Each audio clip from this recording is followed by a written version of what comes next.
Olá, seja bem-vindo a mais um Total TV. Eu me chamo Luiz Fernando, sou redator de conteúdo aqui na Total Pass e hoje a gente vai falar sobre planejamento alimentar.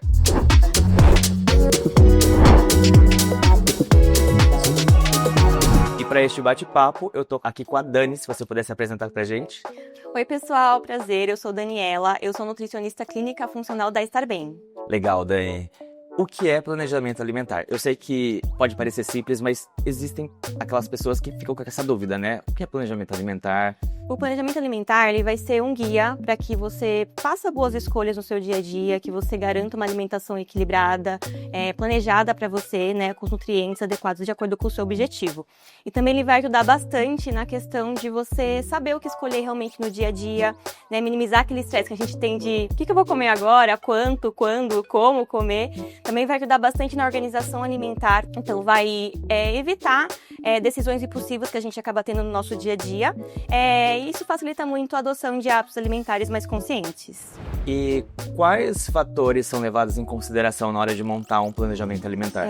A gente considera o objetivo de cada pessoa, se ela quer emagrecer, se ela quer ganhar massa muscular, se ela quer somente controlar alguma doença ou manter o peso, a idade, o sexo, a condição de saúde atual dela, a rotina de vida, se ela trabalha home office ou se ela trabalha fora, se ela pratica alguma atividade física. E também a gente considera muitas preferências alimentares dessa pessoa. O que ela gosta, não gosta de comer, se ela tem alguma alergia ou alguma intolerância alimentar. Então, são esses os principais pontos que a gente acaba considerando.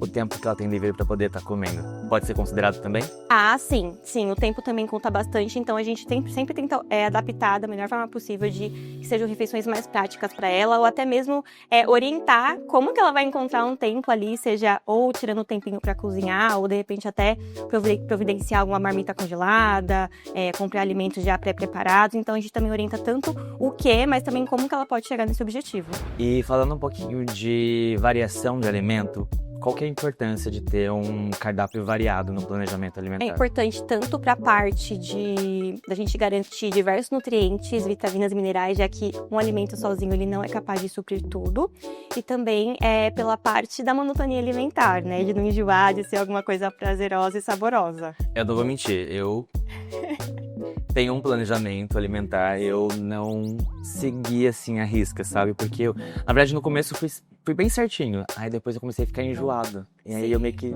desisti. Abandonou, né? Inclusive, isso é uma das dificuldades que os pacientes acabam tendo em consultório, né? Então, é legal de falar pra gente, enjoei de tal coisa, posso trocar isso aqui por isso? Então, isso faz muita diferença. Eu não vou mentir, eu errei, porque quando eu tive minha consulta, ela comentou, olha, se você não se adaptar ou sentir que, né, não tá funcionando, retorna, a gente reavalia e monta um novo planejamento. Eu não fiz isso, então eu confesso que eu tive um pouco de culpa. Entendi, Luiz. Então, por isso que também é importante sempre voltar nas consultas de retorno, de acompanhamento, na verdade, para poder fazer essa adaptação. Além desse ponto, né, eu queria que você trouxesse outros que acabam fazendo com que as pessoas abandonem, sabe, o planejamento, deixem de lado, acabem desistindo. Sim. Os principais que eu mais percebo é a falta de tempo e a rotina corrida, de não tirar realmente um tempinho ali para cozinhar, para preparar as refeições. Então, a pessoa vai ali, chega cansada, acaba comendo o que vem pela frente. A própria dificuldade na mudança de hábitos, de passar a fazer refeições que antes você não estava tão acostumado assim. De repente, a pessoa que não faz café da manhã tem que, de repente, acordar um pouco mais cedo para poder executar aquilo. A questão até também de dar espaço para alimentos novos que antes você não estava acostumado, então também é uma dificuldade.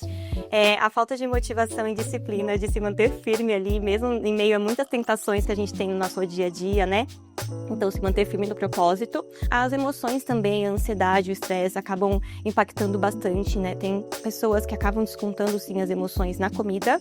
E o final de semana também o social acaba atrapalhando às vezes, né? Porque muitas pessoas também não sabem muito bem como sair, né? E manter o equilíbrio ali quando está nessas situações. Outra coisa que eu vejo e muitas pessoas comentam é pegar um planejamento alimentar pronto, seja de um amigo, um familiar ou até mesmo esses que estão disponíveis aí na internet. Por que é importante ter um planejamento alimentar personalizado, feito só para você? Eu sempre falo que cada pessoa é única, né? Cada pessoa tem os seus objetivos, as suas individualidades. Então, a dieta que funcionou para o teu amigo pode não funcionar para você, inclusive até te prejudicar, né? Então, quando a gente monta um cronograma alimentar, a gente vai considerar aqueles pontos que a gente conversou. né, objetivo, atividade física, tua idade. Então vai ser feito para você, que vai se encaixar na tua rotina. Então vai ser muito mais seguro, muito mais eficaz para o teu objetivo e viável, porque sem adesão não adianta ter um papel e não seguir, né? Então sempre a melhor saída, né, é realmente investir no plano alimentar adaptado. E agora é hora de você falar um pouquinho sobre o papel do nutricionista no planejamento alimentar, né, nessa questão da nutrição, da saúde alimentar, né? Sim, claro. Após a gente fazer uma consulta com o paciente, né, nosso papel é auxiliá-lo na montagem do plano alimentar, fazendo com que ele seja prático e estratégico também para a rotina dele de acordo com o que ele almeja. Então a gente vai pensar na variedade, no número de refeições que ele consegue fazer, no tempo também que ele tem para poder preparar as refeições, na distribuição dos nutrientes ao longo do dia, sempre considerando a rotina e as preferências. Então, um exemplo é um paciente que não janta à noite, da gente poder adaptar um jantar que seja tão saudável quanto se ele fosse comer um arroz, feijão, carne e salada. Ou, de repente, um paciente que queira emagrecer e ele desconta a fome no jantar. Então, a gente colocar ali o lanche da tarde que seja estratégico para ele, que seja proteico para promover uma saciedade até a parte da noite para ele. Eu queria que você, para a gente finalizar o nosso bate-papo, trouxesse algumas dicas para quem deseja ter um planejamento alimentar mais acessível. Legal. Então, a primeira coisa é a organização da alimentação, para que a partir disso você monte uma lista de compras que seja viável para você, que você coloque alimentos que você vai de fato consumir na semana e assim você também vai evitar o desperdício, né, de comprar qualquer coisa. Outro ponto é de investir em alimentos que sejam da estação. Geralmente eles são muito mais baratos e nutritivos, então vale muito ir na feira, né, final de feira sempre é mais barato, em sacolões, que geralmente tem preços muito melhores. Investir em alimentos básicos mesmo, né, o básico sempre funciona, então arroz, feijão, legumes, ovos, um tipo de carne, frutas, legumes e verduras, que são muito versáteis, por sinal, da gente poder bolar várias preparações com esses alimentos e diminuir o consumo de alimentos industrializados, que muitas vezes não são tão saudáveis e costumam ser mais caros. E também de preparar mais em casa, de comer menos fora, pedir menos comida, então vale muito a pena cozinhar em grande quantidade, porcionar para a semana, assim você ganha não só tempo, mas também economiza dinheiro. Queria trazer um ponto, né? Você falou de fracionar ao longo da semana. Isso. Você acha interessante também variar esse cardápio? Com certeza, variar tanto os grupos, né? Por exemplo, eu sempre falo comprar 2 tipos de carne pro cardápio, 2 a 3 tipos, então frango, carne, peixe, se a pessoa comer peixe.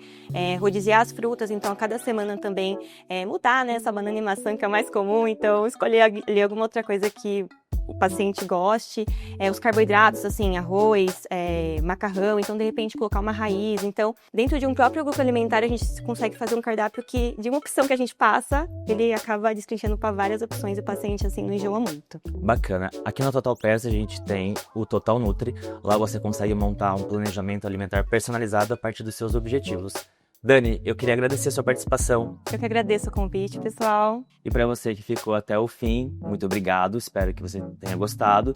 Se você gostou, deixe o seu like, aproveite para se inscrever se você não é inscrito e compartilhe com seus amigos e familiares. Até o próximo Total TV.